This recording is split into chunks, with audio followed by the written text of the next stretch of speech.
નમસ્કાર વિદ્યાર્થી મિત્રો, જ્ઞાન ભારતી સ્કૂલની અંદર આપણે ધોરણ 10 વિષય ગણિતની શરૂઆત કરવા જઈ રહ્યા છીએ. ચેપ્ટર નંબર 2 બહુપદીઓ કે જે ધોરણ 9 ની અંદર પણ આપણે બીજા ચેપ્ટર તરીકે ભણી ગયા છીએ. બહુપદીઓ એટલે શું? પહેલો પ્રશ્ન આપણને ચેપ્ટરનું નામ આપણને ઘણું બધું શીખવાડે છે. બહુપદીઓ એટલે શું? તો કે ભાઈ બે કે બે કરતા વધારે પદ જ્યારે ગાણિતીય સંજ્ઞાઓ સાથે જોડાયેલા હોય તો ગાણિતીય સંજ્ઞા કઈ કઈ થાય?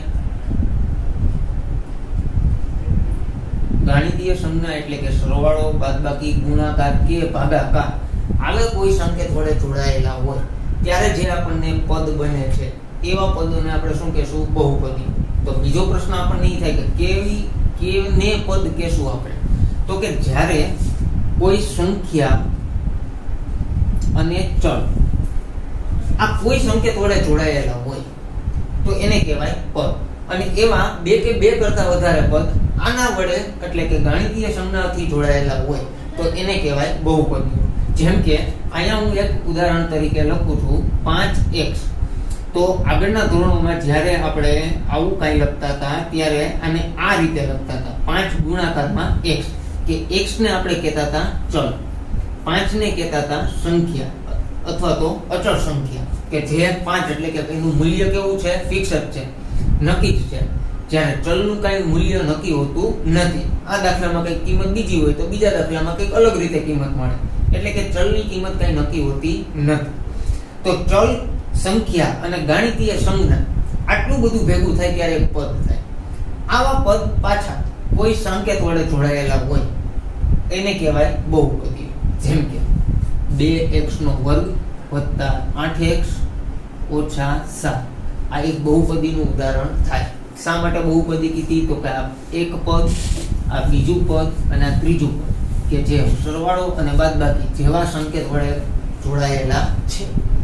બરાબર. અહીંયા ચલની ઓળખ કરીએ કે જે ધોરણ 9 ની અંદર આપણે આરામથી ઈઝીલી શીખી ગયેલા છીએ કે ચલની ઓળખ કઈ રીતના કરવી. તો કે ભાઈ આ બહુપદીમાં કેટલા ચલ આપણને દેખાય છે? તો કે ચલ એક જ દેખાય છે. કયો ચલ છે?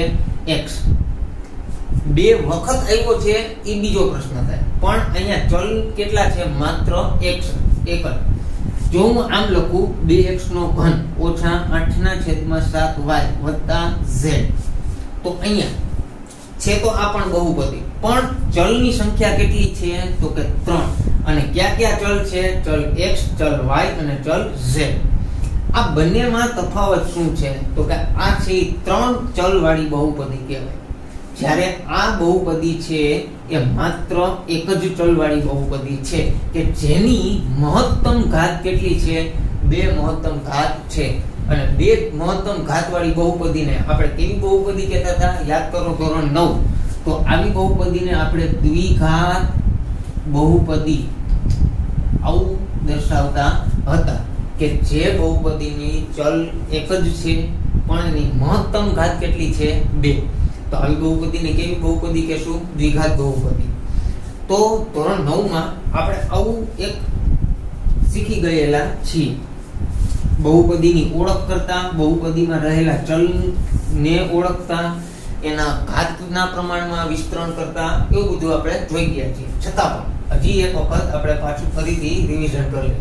બહુપદીના મુખ્ય 2 રીતે પ્રકાર પડે. એક થશે ઘાતને આધારે અને એક એમાંથી રહેલા ચલને આધારે. ઘાતને આધારે મુખ્ય આપણે એક ઘાત બહુપદી, દ્વિઘાત બહુપદી અને ત્રિઘાત બહુપદી. ચલને આધારે માત્ર 2 પ્રકાર જોવાના છે, એમાં એક ચલ અને દ્વિચલ. તો આના ઉપરથી આપણે કહી શકીએ કે આવા અનંત પ્રકારના ભાગ પડી શકે, પણ એટલા બધા આપણે ધોરણ 10 સુધીમાં ભણવાના નથી. ધોરણ 10 સુધીમાં માત્ર આપણે એટલા જ ભાગ ભણવાના છે. આમાંથી પણ 9મા ધોરણની અંદર આપણે ઘણું બધું શીખીને આવ્યા છીએ. એક ચલ અને એક ઘાત બહુપદી કે જેને આપણે કેવી બહુપદી કહેતા હતા? યાદ કરો ધોરણ 9, સુરેખ બહુપદી આવો આપણે એને શબ્દ આપેલો હતો કે જે બહુપદીની ઘાત એક જ હોય, એટલે કે એક ચલ હશે ત્યારે જ એક ઘાત મળશે આપણને. તો એક ઘાત અને એક ચલ વાળી બહુપદીને આપણે શું કહેતા હતા? સુરેખ બહુપદી. ચલ એક જ હોય પણ એની ઘાત 2 હોય. કેટલી મહત્તમ ઘાત કેટલી હોય? 2. તો એને કેવી બહુપદી કહેશું આપણે? દ્વિઘાત બહુપદી. એક જ ચલ હોય અને ચલની ઘાત મહત્તમ 3 હોય તો એવી બહુપદીને કહેવાય ત્રિચલ બહુપદી, ત્રિઘાત બહુપદી.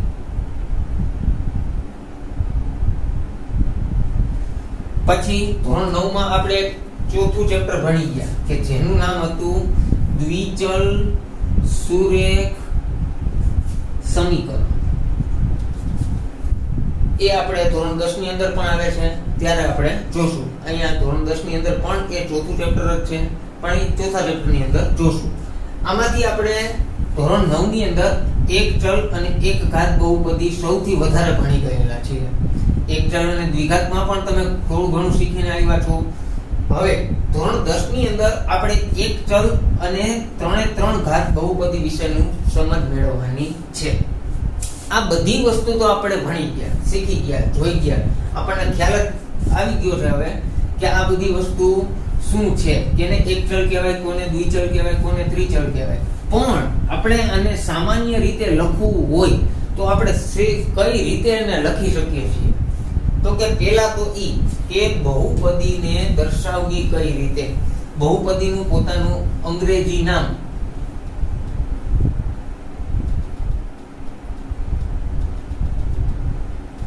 પોલિનોમિયલ. એના ઉપરથી એને દેખાડાય p કૌંસની અંદર x. અને શું વાંચશું? p of x. p of x નહીં, p of x શું દર્શાવે છે? આનું શાબ્દિક રીતે શું વાંચી શકાય? તો કે આ છે એ ચલ દર્શાવે છે, p આગળ છે એ બહુપદી દર્શાવે છે. અને વાંચાય કઈ રીતના? તો કે આ ચલ x ની બહુપદી દર્શાવે છે. બરાબર. આવી જ રીતે આપણે એને બીજા સંકેતમાં એટલે કે q of x, r of x, s of x, f of x, u of x, v of x જેવા અલગ અલગ સંકેતોથી પણ દર્શાવી શકીએ છીએ. s of x અને t of x એવી રીતે પણ દર્શાવી શકીએ છીએ. આનાથી વિશેષ કે અહીંયા બધાયમાં મેં ચલ તરીકે શું લીધેલું છે? x જ લીધેલા છે. જો આ જ વસ્તુને હું આમ લખું p of y તો આને શું સમજશું આપણે? કે આ બહુપદી છે એ ચલ y ને દર્શાવે છે. બરાબર. તો એવી જ રીતના આપણે દરેક સંકેતને આ રીતે પણ લખી શકીએ છીએ. q of y, r of y, s of y આ દરેક વસ્તુ શું દર્શાવે છે? કે ચલ y ની બહુપદી છે. બરાબર. તો આ થઈ એના સંકેતની વાત. હવે ધોરણ 9 નું આપણે જે પુનરાવર્તન કરવાનું છે એમાં એક મુદ્દો બાકી છે, એને આપણે જોઈ લઈએ. કયો? તો કે સુરેખ બહુપદી ને સુરેખ બહુપદી ની ઓળખ કઈ રીતે થાય? કે કેવી બહુપદીને આપણે સુરેખ બહુપદી કહી શકીએ? તો પહેલા આપણને એનું સામાન્ય વ્યાપક કે પ્રમાણિત સ્વરૂપ યાદ હોવું જોઈએ કે જેને આપણે p of x = ax + b મુજબ દર્શાવતા હતા. આના માટે ની આવશ્યક અને પર્યાપ્ત શરત કઈ હતી? તો કે અહીંયા કોઈ દી a ની કિંમત છે 0 થવી જોઈએ નહીં. બીજું કે અચળાંક આવ્યા a અને b બેયની કિંમત ક્યાંથી લઈ આવશું? તો કે વાસ્તવિક સંખ્યા r માંથી. અને શું વાંચશું? a અને b belongs to r. belongs to એટલે કે આ બંને અચળાંકોની કિંમત આપણે ક્યાંથી લેશું? અચળાંકો એટલે કીધા કે સંખ્યા દર્શાવે છે અને સંખ્યા આપણે લઈ આવશું વાસ્તવિક સંખ્યા r માંથી. એ આપણે ધોરણ 9 ની અંદર અભ્યાસ કરી ચૂક્યા છીએ. કેવા પ્રકારની સંખ્યાને વાસ્તવિક સંખ્યા કહેવાય? યાદ કરો. આ કેવું આપણે સ્વરૂપ લખ્યું? તો કે સુરેખ બહુપદી માટે, દ્વિઘાત બહુપદી માટે શું લખી શકાય? p of x = ax² + bx + c જેવું સ્વરૂપ હોય તો આપણે એને કહી શકીએ કે આ દ્વિઘાત બહુપદી છે. આના માટે આવશ્યક અને પર્યાપ્ત શરત શું થાય? તો કે a = 0 નથી. બીજું કે અહીંયા અચળાંક આવ્યા 3 a b અને c. a b અને c બધાની કિંમત ક્યાંથી લઈ આવશું? આપણે વાસ્તવિક સંખ્યા r માંથી. ત્રીજું ત્રિઘાત બહુપદી કે જેને આપણે દર્શાવી શકીએ p of x = ax³ + bx² + cx + d મુજબ દર્શાવી શકાય. અહીંયા પણ ક્યારે આ સ્વરૂપ સત્ય થશે તો કે a ની કિંમત તો કોઈ દી 0 થવી જોઈએ જ નહીં. અચળાંક આવ્યા 4 a b c અને d, a b c અને d, અને બધાની કિંમત આપણે ક્યાંથી લઈ આવશું? વાસ્તવિક સંખ્યા r માંથી લેવાની છે. તો આ વાત થઈ એક ચલની અંદર સુરેખ બહુપદી, દ્વિઘાત બહુપદી અને ત્રિઘાત બહુપદીની. તો શરતને જરાક જોઈએ. ત્રણેયમાં એક શરત સામાન્ય છે કે a ની કિંમત કેવી થવી જોઈએ તો કે 0 લેવાની નથી. શા માટે? જો અહીંયા હું ધારો કે હું a ની કિંમતને 0 લઈ લઉં તો શું થશે? p of x એની કિંમત મેં કેટલી લીધી તો કે 0. એને ગુણાકારમાં શું છે તો કે x + b. 0 * x એટલે કિંમત આપણને ખ્યાલ જ છે કે 0 ના ગુણાકારમાં ચલ હોય કે અચળ. જો 0 ના ગુણાંકમાં આવશે તો જવાબ કેવો થઈ ગયો? 0 + b. b એટલે કે અચળાંક, અને અચળાંકની કિંમત તો કોઈ પણ હોઈ શકે. વાસ્તવિક સંખ્યા r માંથી કોઈ પણ તમને મળે આવી લઈ શકાય. તો એનો અર્થ એવો થયો કે હવે આપણી પાસે સ્વરૂપ વધ્યું p of x = b, અને b છે એ છે અચળાંક. તો કોઈ પણ અચળાંકને આપણે બહુપદી કહી શકતા નથી. શા માટે? તો કાંઈ ચલ જ નથી. ચલ ન હોય તો અસ્તિત્વ જ નથી બહુપદીનું. કોઈ સંખ્યાને આપણે બહુપદી કહી શકતા નથી. એવી જ રીતના જો હું દ્વિઘાત બહુપદીમાં a ની કિંમત 0 લઈ લઉં, a ની કિંમત 0 લઈ લઉં એનો અર્થ એવો થયો કે ax² વાળું પદ જ ગાયબ થઈ ગયું. તો હવે સ્વરૂપ કેવું હતું? bx + c. એ આના જેવું દેખાય છે કે નહીં? શા માટે એવું કહી શકીએ તો કે અહીંયા પણ x⁻1 છે, અહીંયા પણ x⁻1 છે. માટે દ્વિઘાત સ્વરૂપ એનું, દ્વિઘાત બહુપદી એનું સ્વરૂપ જાળવી શકતું નથી. ક્યારે? તો કે જ્યારે આપણે a ની કિંમત 0 લઈએ તો. એવી જ રીતના થાય ત્રિઘાત માટે. જો હું a ની કિંમત 0 લઈ લઉં તો જે સ્વરૂપ વધે છે એ થઈ જાય દ્વિઘાત બહુપદી. તો આપણે એને ત્રિઘાત બહુપદી કહી શકતા નથી. પ્રશ્ન થાય બીજો કે જો a સિવાયના અચળાંકોની કિંમત આપણે 0 લઈ લઈએ તો ચાલે? હા, ચાલશે. શા માટે? તો કે a ની કિંમત જ 0 લેવાની નથી, પણ b ની કિંમત તમે 0 લઈ શકો છો. એનો અર્થ એવો થયો કે જો આ જ બહુપદીના ઉદાહરણમાં હું આમ લખું ax + 0 તો વધ્યું શું? ax. અને હું બહુપદી કહી શકું તો કે હા, કહી શકાય. શા માટે? અહીંયા ચલનું અસ્તિત્વ છે. એવી જ રીતના અહીંયા પણ લખી શકીએ. જો માત્ર મારી પાસે આવું પદ હોય p of x = ax², તો આને પણ હું દ્વિઘાત બહુપદી કહી શકું છું. અને જો ત્રિઘાત માટે લખી શકીએ તો p of x = ax3, તો પણ આને હું ત્રિઘાત બહુપદી કહી શકું છું. બરાબર?